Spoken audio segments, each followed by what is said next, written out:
It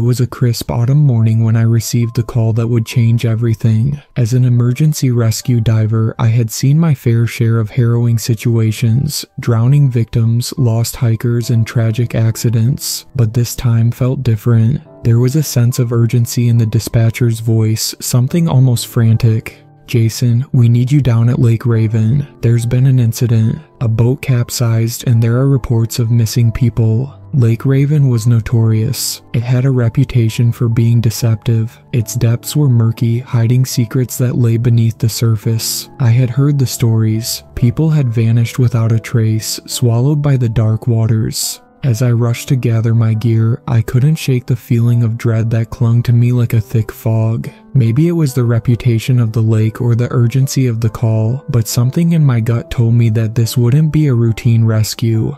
The drive to the lake felt endless. Trees whizzed by in a blur of yellow and orange, their leaves rustling ominously in the wind. My mind raced with scenarios. What if they were trapped? What if the lake claimed more lives today? I tried to push these thoughts aside, focusing instead on my training and the lives that depended on me. When I arrived, the scene was chaotic. Emergency vehicles lined the shore, their lights flashing. Volunteers were gathered, pointing toward the middle of the lake, where a small cluster of people huddled in life vests. It was a grim reminder of the fragility of life. "Jason," a voice called out. It was my partner, Sam, already in his diving gear. His face was pale, and his eyes reflected the gravity of the situation. "We've got 2 confirmed missing. They were on the boat when it flipped." I nodded, swallowing hard. "Let's get to work." We suited up, the weight of our gear a familiar comfort, grounding me as we prepared to face the uncertainty ahead. I checked my oxygen tank and gathered my dive gear, feeling the adrenaline begin to pump through my veins. We were trained for this. We had done it countless times before, but as I stepped to the edge of the dock and gazed out at the water, something felt off. The lake was eerily still, its surface reflecting the gray sky above. There was no wind, no movement, just an unsettling quiet that made my skin crawl. It was as if the lake was holding its breath, waiting. With a quick exchange of nods, Sam and I slipped into the water. The chill enveloped us like a shroud, pulling us deeper into the lake's embrace. I flicked on my flashlight, the beam cutting through the darkness and illuminating a world that felt both foreign and familiar. We descended slowly, the water growing colder as we sank. I was trained to ignore the fear, to push aside the instinct to surface when faced with the unknown. But today the depths felt heavier, as if they were pulling me down, urging me to stay. "Keep your eyes open for any debris," Sam signaled, his voice crackling through the comms. "We need to find the boat first." As we navigated the underwater landscape, I could feel the weight of the water pressing against me, each kick of my fins sending ripples through the stillness. My flashlight illuminated the remnants of the boat, shattered wood and twisted metal, a graveyard of what had once been. Suddenly, a shiver ran down my spine. A figure flashed in the corner of my vision. I turned, my heart racing, but all I saw was a shadow darting away into the darkness. It could have been a trick of the light, or my imagination running wild. I tried to brush it off, focusing on the task at hand. "Did you see that?" I asked Sam, trying to keep my voice steady. "See what?" he replied, a hint of annoyance in his tone. "We need to stay focused." I nodded, chastising myself for letting fear creep in. This was my job, and I had to stay sharp. We pressed on, searching the surrounding area, but the sense of unease lingered. After what felt like an eternity, I spotted something, a life vest caught on a piece of debris. My heart raced as I swam closer, hoping against hope that it belonged to one of the missing. Just as I reached out to grab it, the water around me seemed to shift, a sudden current pulling me downward. I struggled against it, my instincts kicking in, but it was like a hand gripping my ankle, dragging me deeper. Panic surged as I fought against the unseen force. My breath quickened, and I could feel my heart pounding in my chest. It was only a moment, but it felt like a lifetime before the current released me, and I shot back up to the surface, gasping for air. "What happened?" Sam shouted, concern etched on his face. "I don't know," I stammered, my voice shaky. It felt like something was pulling me down. He studied me for a moment, searching for signs of panic. "We need to keep going. Let's check the area again." As we resumed our search, I couldn't shake the feeling that we were not alone. The lake felt alive, a presence lurking just out of sight. I kept glancing around, half expecting to see something rise from the depths, but all I found was silence. After what seemed like hours, we spotted a larger mass below, a submerged object. We descended again, and as we approached, my heart sank. It was the wreckage of the boat, its hull crumpled and twisted, a tomb for those who had been aboard. "Check for any signs of life," Sam instructed, his voice steady. I nodded, moving closer to the wreckage, feeling the weight of the water pressing in around me. I carefully examined the remains, my flashlight illuminating the interior. Debris was scattered everywhere, and I forced myself to look past the twisted metal, pushing down the rising dread. Suddenly, a flash of color caught my eye, a bright yellow life vest tangled within the wreckage. My heart raced as I reached for it, but as I did, I felt a sudden, cold grip on my arm, as if someone or something was holding me back. I jerked away, fear gripping me. I turned to Sam, my voice a frantic whisper. "Did you feel that?" He looked puzzled. "Feel what?" I shook my head, the words failing me. "Never mind, just let's get this vest." With shaking hands, I freed the vest from the debris, but just as I did, a muffled sound echoed through the water like a cry for help. My blood ran cold. I looked at Sam, but his face was blank, oblivious to the sound. "Did you hear that?" I asked, my voice barely more than a whisper. He paused, tilting his head. "I didn't hear anything. Let's get out of here." Reluctantly, I nodded. The unsettling feeling clung to me, but we needed to return to the surface. As we ascended, the weight of the lake seemed to lift, but the sense of dread lingered. When we broke the surface, I gasped for air, pulling off my mask. The chaos of the scene greeted me. Emergency personnel were gathering at the shore, and I could see the faces of the terrified families. I felt the weight of their anguish, but something else gnawed at me, a need to understand what I had experienced below. Back on shore, I recounted our findings to the command team. As I spoke, I noticed a figure standing off to the side, watching me intently. It was an older man, his face lined with worry, but there was something unsettling about his gaze. "Are you the rescue diver?" He approached, his voice low and gravelly. "Yes, I'm Jason," I replied, trying to mask my unease. "We found a life vest from the wreckage." He nodded slowly, his expression grim. "That's good, but you need to be careful. This lake, it has a way of holding onto its secrets." I raised an eyebrow, intrigued yet wary. "What do you mean?" He hesitated, glancing around as if he feared someone might overhear. "There are stories, tales of those who've gone missing. They say the lake claims them, takes them deep into its depths." "Everyone knows those stories," I replied, half dismissively. "It's just folklore." His eyes darkened. "Is it? I've lived here my whole life, and I've seen things I can't explain. You should leave this place, before it's too late."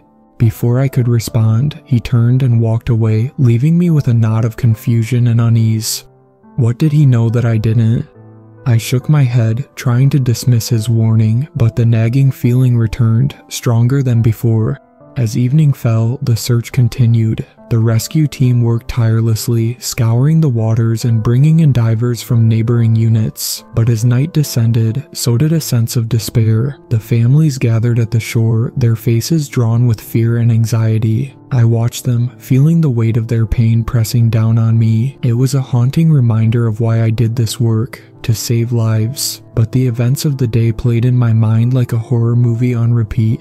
As the last light of day faded, I decided to take one last dive. I needed closure, a sense of completion that felt elusive. I slipped back into my gear, feeling the familiar rush of adrenaline mixed with apprehension.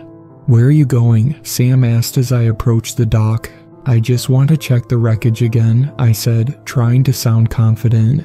He frowned. "It's getting dark. We should wait until morning." I shook my head. "I need to do this." With a reluctant nod, Sam agreed to accompany me. We descended once more into the murky depths, the beam of my flashlight cutting through the growing darkness. As we reached the wreckage, the water felt different, charged, almost alive. I flicked my light around, scanning for anything I might have missed earlier. The silence pressed in, heavier than before, and I felt a chill run down my spine. As we reached the wreckage, the water felt different, charged, almost alive. I flicked my light around, scanning for anything I might have missed earlier. The silence pressed in, heavier than before, and I felt a chill run down my spine. "Let's check the other side," Sam suggested, and we swam around the wreckage, searching for signs of the missing. Suddenly, the water around us surged. I looked at Sam, confusion etched on his face. "Did you feel that?" he asked, his voice tight. Before I could answer, a shadow flitted past us. I turned sharply, heart racing. "What was that?" "I don't know," Sam replied, his voice tinged with panic. "Let's get out of here." I nodded, but as we turned to ascend, the water seemed to thicken, resisting our movements. It felt as though we were being pulled down again, but this time there was no current, only an oppressive force that held us in place. "Swim harder," Sam shouted, but it was as if the lake had become a living entity, dragging us into its depths. I fought against it, panic clawing at my chest, but the darkness closed in, swallowing the light of our flashlights. I glanced back at Sam, and that's when I saw it, a figure rising from the depths, a ghostly silhouette, pale and shimmering, drifting towards us. My blood ran cold as I realized it was a person, or what remained of one. The face was obscured, but I could feel its eyes boring into me, pleading, accusing. I turned to Sam, my voice cracking. "We have to go, now." We kicked with all our strength, but it felt like swimming through molasses. The figure followed us, moving with an unnatural grace, its presence suffocating. Just when I thought I could break free, a hand, cold as ice, gripped my ankle. I screamed, a sound muffled by the water, but the panic surged through me like fire. I kicked frantically, desperate to shake free from the icy grip. Sam was beside me, his face a mask of terror, and we fought together against the unseen force. With one final burst of energy, I broke free, my heart pounding as I propelled myself toward the surface. I could see the faint glow of the moonlight above, a beacon calling me back to safety, but the darkness clung to me, the figure still lurking just below, watching. Finally, I broke through the surface, gasping for air, and flailed my arms, trying to stay afloat. Sam emerged beside me, his eyes wide with fear. "What the hell was that?" he panted. "I don't know," I gasped, my voice trembling. "We need to get out of the water." We scrambled toward the shore, adrenaline coursing through our veins. As we reached the shallows, I turned to look back at the lake, my heart pounding in my chest. The surface was still again, as if nothing had happened, but I could still feel its cold presence lurking just beneath. "Did you see it?" I asked, my voice shaky. Sam nodded, his face pale. "Yeah, we need to report this." But as we stumbled onto the shore, I felt a strange compulsion to keep the experience to myself. The fear of being labeled crazy outweighed the desire to share what we had encountered. "Let's just keep it to ourselves for now," I suggested. He looked at me, uncertainty clouding his features, but he nodded slowly. "Okay, but we're done here, right?" "Absolutely," I replied, though deep down, I knew I would never truly shake the feeling that the lake had claimed something from us that night. In the days that followed, I tried to bury the memory of that night. The search for the missing continued, but I stayed away from the lake. I returned to my normal life, but the experience haunted me. I found myself glancing over my shoulder, half expecting to see that figure lurking just out of sight.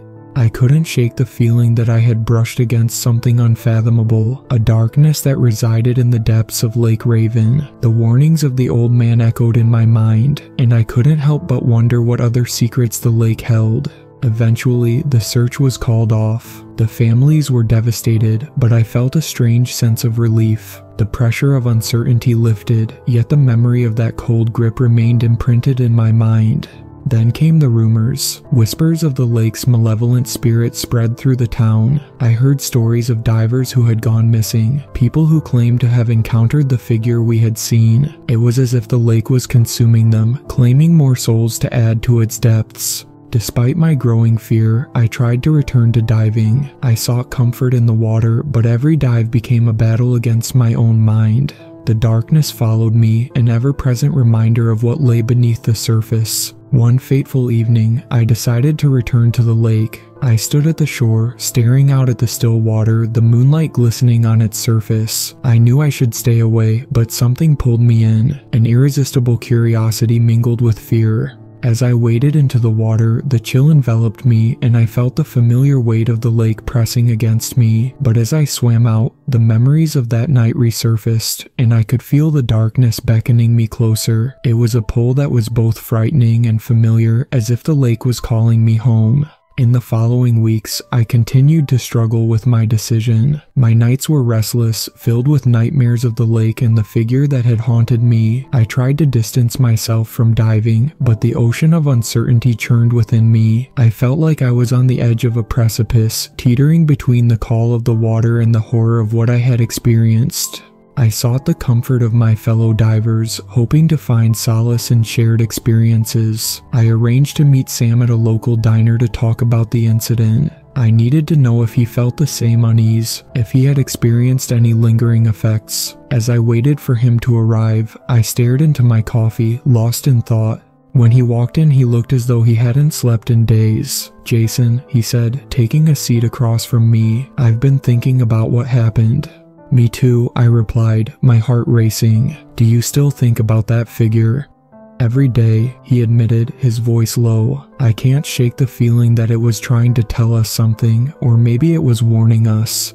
Or maybe it was just a figment of our imagination," I said, trying to sound rational. "No," he said, shaking his head. "It was real. I know it was. I haven't been able to dive since. The water terrifies me now." His admission hit me hard. I had tried to ignore the fear, but it was clear that the experience had scarred us both. "I think I need to quit," I said, my voice trembling. "I can't go back in that water, not after what we saw." Sam nodded slowly. "I've been thinking the same thing. It's not worth it. Not when the lake holds so many secrets." As we talked, I felt a weight lift from my shoulders. I knew I wasn't alone in my fear. We agreed that our safety and our sanity were far more important than the adrenaline rush of diving. That night, we both made a vow to walk away from it all. In the following weeks, I officially resigned from my position as an emergency rescue diver. The decision was both freeing and terrifying. I found a new job, one that kept me on dry land, far from the haunting depths of the lake. I focused on rebuilding my life, seeking comfort in the familiar routines that had once brought me joy.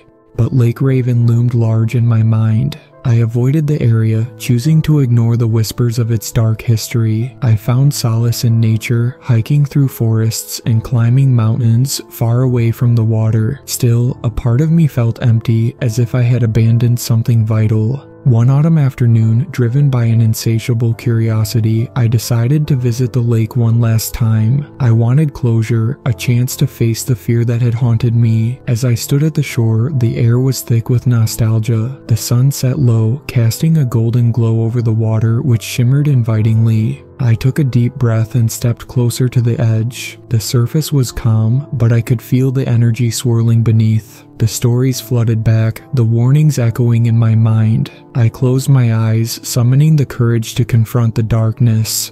But as I opened them, I noticed something, a glimmer just beneath the surface. I squinted, heart racing as the water shifted, revealing a figure. My breath caught in my throat as the familiar form emerged, the same pale silhouette I had seen before. This time, however, I stood my ground. I wouldn't let fear dictate my life any longer. I took a step back, feeling a sense of empowerment. The figure lingered, as if acknowledging my resolve, before sinking back into the depths. I turned away, leaving the lake behind. I felt lighter, as if I had released a burden that had weighed me down for far too long. I would always remember what I had experienced, but it no longer controlled me. I had found my closure, a way to reclaim my life. As I walked away from Lake Raven, I felt the chill of the water fade, replaced by a warmth that enveloped me like a comforting embrace. I was free, finally free from the grasp of the lake that had haunted me for so long. That was the last time I visited Lake Raven. I moved on with my life, taking with me the lessons learned from my time as a rescue diver. The darkness still lingered in my mind, a reminder of what I had faced, but I was no longer afraid. I had learned to embrace the light, finding joy in new experiences that didn't involve the water. Each day was a step further from the shadows, a testament to my resilience. The lake would always hold its secrets, but I had chosen to leave them behind. In the end, it was the fear that had driven me to quit, but it was also the courage to face that fear that set me free. And while I would never forget what I had encountered beneath the surface, I knew that my true strength lay in the choices I made above it. The summer of 2021 was the hottest I could remember, and Lake Michigan shimmered like a giant sapphire under the sun. I had been an emergency rescue diver for a few years, working with a tight-knit team that prided itself on responding to the most harrowing situations. Our training was intense, but nothing could prepare us for the peculiar events that unfolded that season. The lake, known for its beauty, had a darker reputation. Every year, several drownings occurred, often attributed to unpredictable currents and sudden weather changes. We were always on high alert, ready to spring into action at a moment's notice. My colleagues and I would often joke about the curse of the lake, the haunting stories we'd heard of souls trapped beneath the surface, but we never truly believed them, until that summer. I still remember the day it all began. It was a Saturday, and the beach was bustling with families, children laughing, and the scent of sunscreen wafting through the air. We were stationed at the northern part of the lake, where the water was deep and the currents could be treacherous. As the sun began to set, casting an orange hue over the water, I felt an unsettling shift in the atmosphere. The air grew thick, almost electric, and the laughter around me faded into an eerie quiet. "Something doesn't feel right," I remarked to my partner, Jake, as we surveyed the shoreline. He shrugged, his gaze still locked on the horizon. "You're just being paranoid. It's a perfect day." But I couldn't shake the feeling. It was as if the lake was holding its breath, waiting for something to happen. I brushed it off as pre-call jitters, a familiar sensation that came before any operation. But that night, the feeling lingered, growing heavier with each passing hour. It was after midnight when the call came in. A group of teenagers had been reported missing after taking a late-night swim. My heart sank as we gathered our gear, knowing that this was often the prelude to a grim search. The drive to the beach was silent, each of us lost in our thoughts. As we arrived, the scene was chaotic. Parents were pacing, wringing their hands, and the dim light from our trucks barely pierced the dark. "Last seen near the pier," the officer on duty explained, his face taut with worry. "They said they were just messing around, but now," he trailed off, his eyes darting nervously to the water. We quickly assembled our dive team, the weight of urgency palpable in the cool night air. I donned my wetsuit, feeling the familiar rush of adrenaline. We entered the water, the lake's chill wrapping around us like a shroud. I focused on my breathing, each exhale clouding the water in front of me. The first few minutes were uneventful. We swam in a tight formation, scanning the depths, using our flashlights to cut through the darkness. The beam illuminated the rippling water, revealing submerged logs and rocks. But as we ventured further out, the unease that had settled in my gut grew. "Keep your eyes peeled," Jake said, breaking the silence. "These currents can change fast." I nodded, but my thoughts drifted. There was a tension in the water, an awareness that something was watching us. I dismissed the notion, attributing it to the shadows playing tricks in the depths. Then I heard it, a muffled sound beneath me, a cry. My heart raced as I kicked harder, the adrenaline coursing through my veins. "Did you hear that?" I signaled to Jake, who paused and nodded. We pushed deeper, following the sound, but it faded into silence. The pressure in my ears grew heavier as we descended, the world above us becoming a distant memory. The deeper we went, the more my flashlight beam flickered, as if the water itself was resisting our presence. I felt the currents tugging at my legs, swirling like unseen hands. I focused on the mission, but the noise I'd heard lingered in my mind, echoing in the silence. Suddenly, a shadow darted in front of me. I froze, my breath caught in my throat. My light flickered again, and I cursed under my breath, tapping it to bring it back to life. When the beam steadied, I caught a glimpse of something, a figure, pale and distorted, just beyond my reach. "Jake," I signaled frantically, my heart racing, but he was already swimming toward me, his eyes wide. "What is it?" he mouthed, barely audible through our masks. I pointed, but the figure had vanished, swallowed by the darkness. Jake's face twisted in concern. He scanned the water, but there was nothing there, only shadows playing tricks on our minds. "We need to keep moving," he urged, pulling me forward. I followed reluctantly, the feeling of dread growing heavier with each stroke. I couldn't shake the image of the figure from my mind, a ghostly presence lurking just out of sight.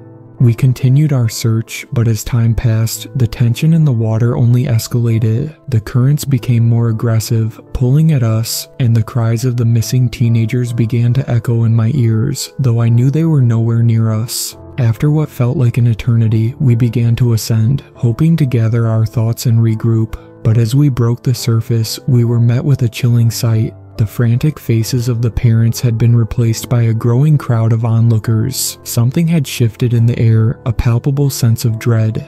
Back on shore, we regrouped with the rest of the team, but the atmosphere was charged with tension. I tried to shake off the sense of dread that clung to me, but it was useless. The darkness seemed to seep into my bones, and every instinct urged me to leave. "Any sign?" the officer asked, his voice tight with concern.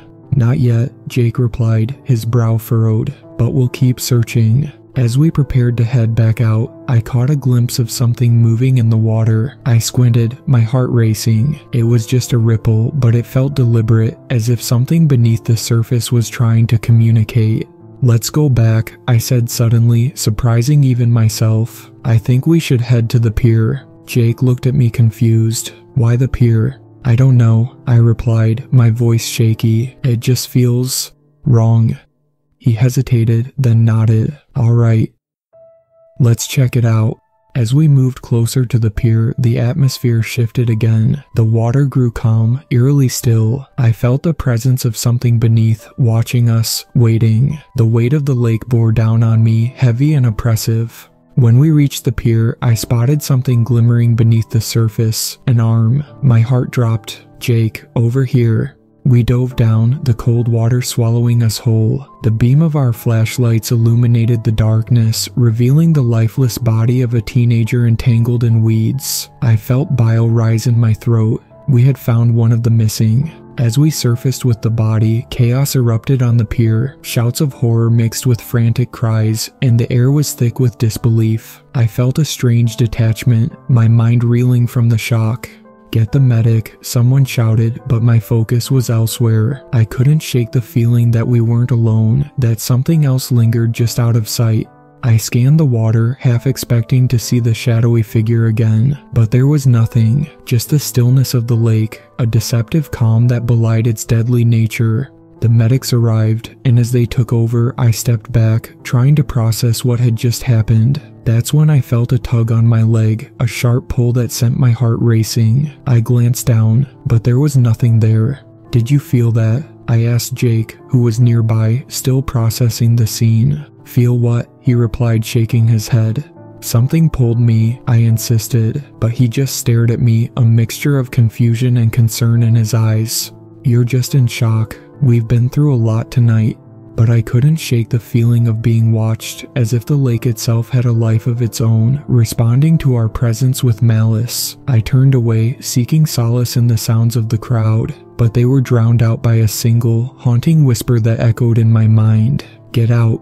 As dawn approached, the air began to chill. The crowd began to disperse, and I felt a growing urge to leave, to escape the lake that had just claimed another soul. But as we prepared to pack up, another call came in. 2 more missing.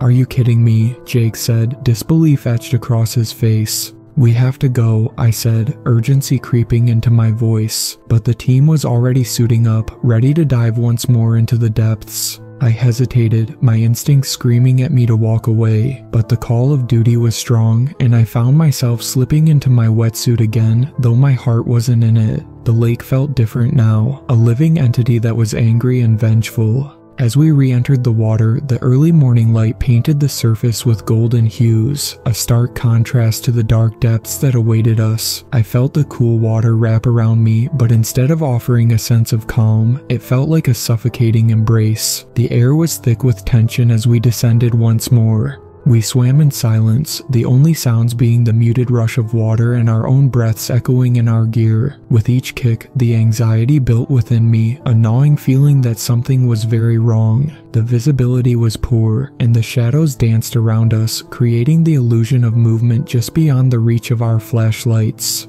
"We should split up," Jake suggested, his voice almost swallowed by the water. "Cover more ground." I nodded, though a part of me wanted to stay close to him. "All right, but stay within sight." We began our search, each of us taking a different direction. I moved deeper into the darkness, scanning for any signs of life. The lake felt colder here, a biting chill that sent shivers down my spine. Suddenly, I caught a glimpse of something, two silhouettes intertwined beneath a cluster of weeds. My heart raced as I swam closer, shining my light on them. Panic surged when I realized they were two teenagers, faces contorted in fear, their bodies limp.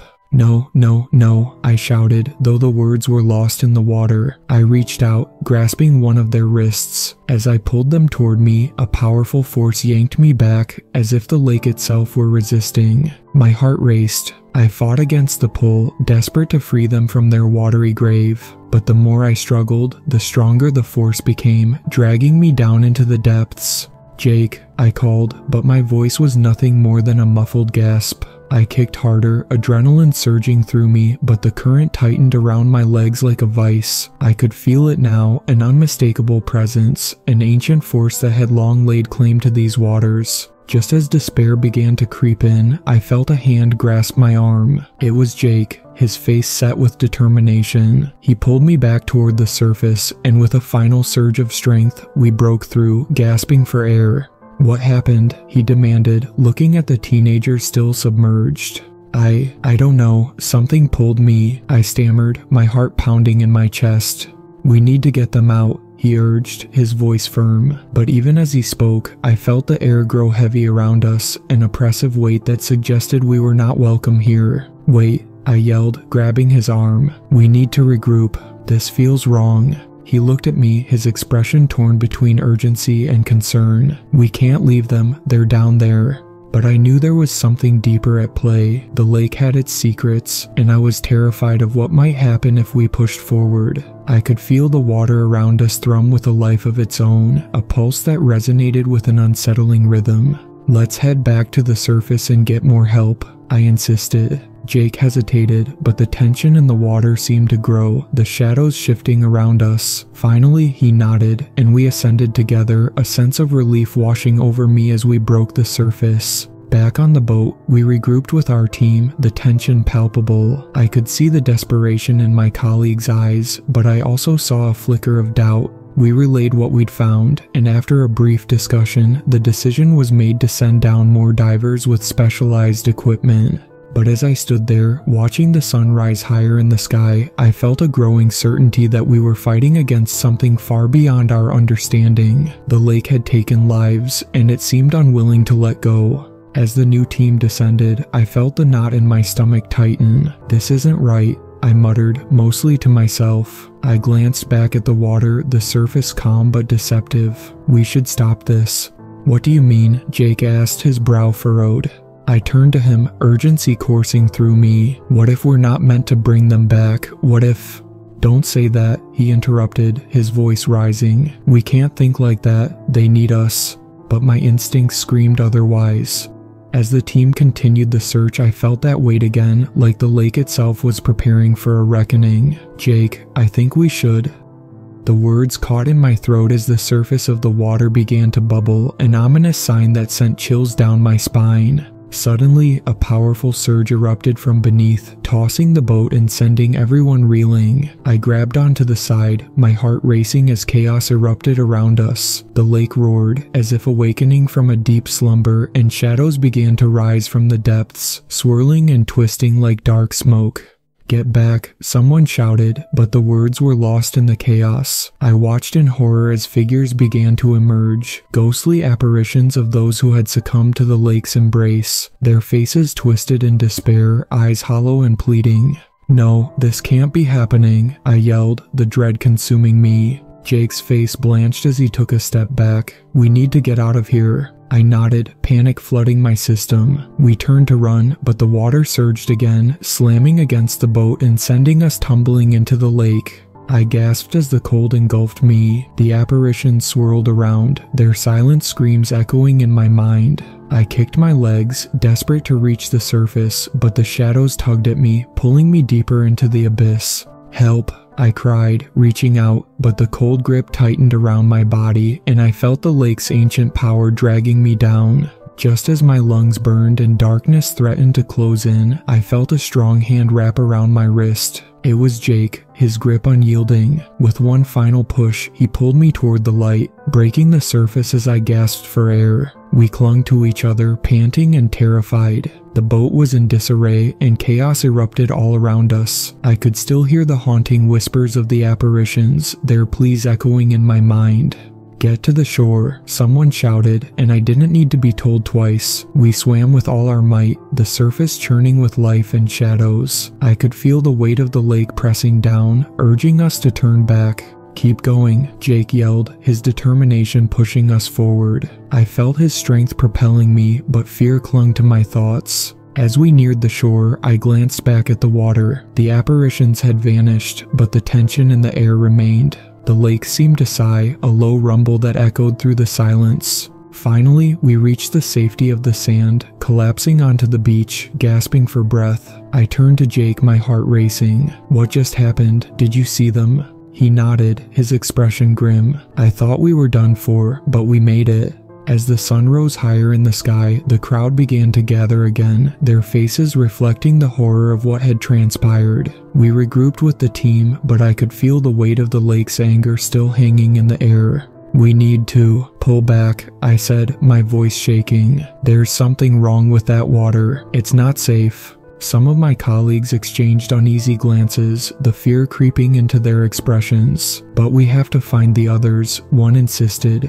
"No," I interjected, my voice rising. "We can't. This lake, it's holding on to something dark. We need to leave." Jake looked at me torn. "What if there are still people down there?" I met his gaze, desperation spilling from my heart. "But at what cost? We can't sacrifice ourselves to a force we don't understand." After a long pause, the officer on duty stepped forward, his expression grave. "I think she's right. We need to reassess before we lose anyone else." As the team began to pack up, a heaviness settled over us. I could still hear the whispers, the lost souls calling out from the depths, but I knew we were making the right choice. The lake, once a place of joy and recreation, had revealed its darker nature, and I could feel its pull even from the shore. Days turned into weeks, but the memory of that night haunted me. I returned to my normal life, but every time I looked at Lake Michigan, I felt the unease creep back in. The joy of summer had been replaced by a heavy silence, an awareness of the loss that lingered beneath the surface. Finally, I made the hardest decision of my life. I resigned from the rescue team. It felt like abandoning a part of myself, but I knew that returning to the water would only invite the darkness back into my life. The lake was no longer just a body of water, it had become a graveyard, a resting place for souls who could not escape its grasp. As I walked away from the shore for the last time, I cast one final glance over my shoulder. The sun was setting, casting golden rays across the water, but I could still sense the shadows lurking beneath, waiting for the next unsuspecting soul to wander too close. I had been an emergency rescue diver, but that chapter of my life was over. Some places hold secrets we are never meant to uncover, and some waters are better left undisturbed.